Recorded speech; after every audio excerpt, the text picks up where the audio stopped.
boy and start paying rent, and you got to go out and get a job. That's when I realized that, oh man, I got to do something. So I went to the store, and during my walk to the store, which by the way was the longest walk in a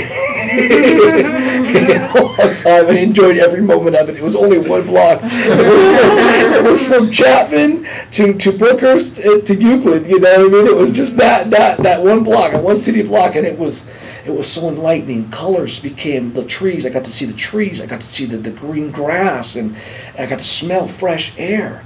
My cell was not very fresh. It smelled like feet and ass, to tell you the truth. I mean, that environment was horrible, and I went out there. I mean, everything was alive to me, the colors, and I walked over to that. I finally walked in there, and there's a brand new Ralph's on Euclid in there. I thought it was brand new. It's probably been there for a long time, but it was new to me. I walked in there. And you guys, I can only explain this to you in the way I know it. I walked in there. When I went in there, I was approached by people that were staring at me like I didn't realize what I looked like. I had really long hair, my full goatee going. I had a Pendleton on. It was in the middle of the day, my Dickies on, and my tennis shoes. And I didn't look like a pleasant individual. I still had a jailhouse mentality. I didn't speak to anybody. I listened, but I wouldn't speak. And I walked in there, and all I wanted was a chocolate chip cookie dough pie of ice cream. That's all I wanted, because when you're incarcerated, you just can't go to the store and can't get anything you want. You can't even go to the shower whenever you feel like it. You can't. There's certain times, and so I was so fresh out of it, and I wanted to get that cookie dough, and finally when I got that ice cream, I purchased it, and I was leaving. I was leaving the store, and for that moment in time, it was like that. I stood there, and the automatic door, kept opening and closing it, and for some reason, I'd like to say God intervened in my life at that moment in time. It was my moment to grasp a hold of life, and when that door was opening and closing, in the back of my mind, I was expecting that door to slam real hard, bang, like my cell door. That's what I've been so used to.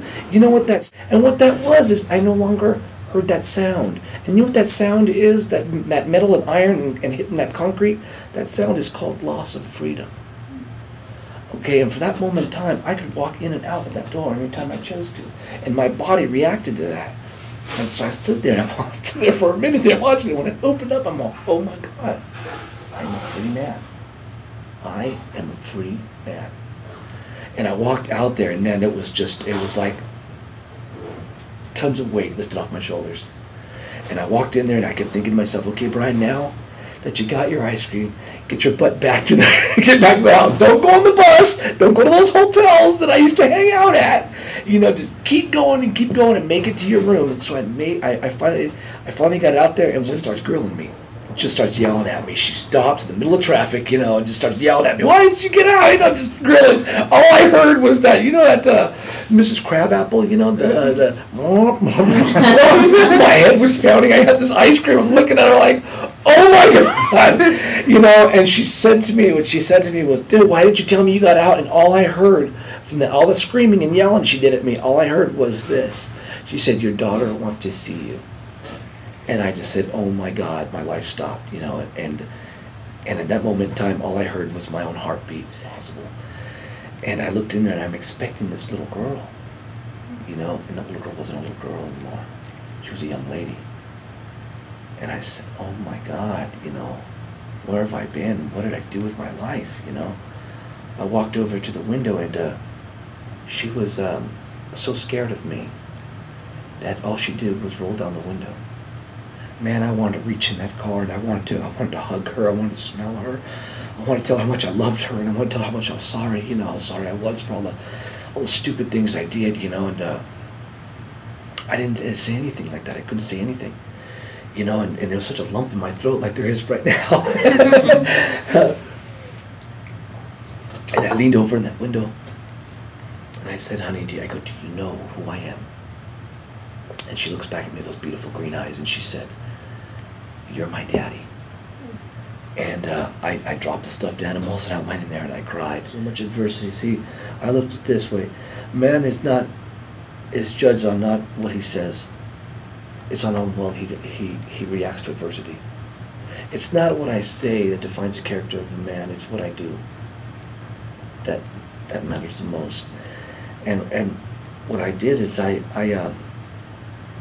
went back into society, and I thought different so that I can react different.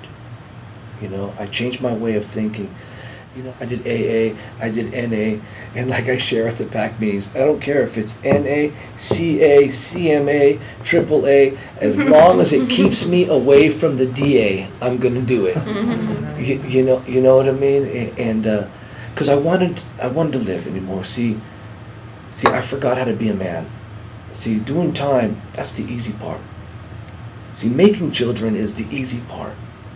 You see, it's being a man and taking care of them that's the hard part.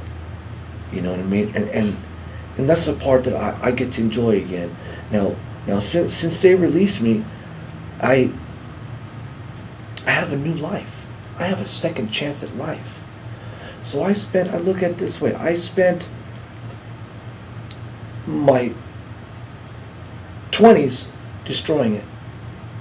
Spent my 30s repairing the wreckage that I created in my 20s. So now that I get to be my 40s, I get to enjoy my life today. I get to watch the kids grow. And in return, I grow. And what I do today is I give back. Because I don't ever want to forget where I came from. I do not want to forget how bad I got. So that I can give my experience to somebody that's just like me a chance that, you know what, if I can do it, then anybody can do it. You know, and it's out there. They just got to get, you know, and today we got plenty of more resources than they ever did.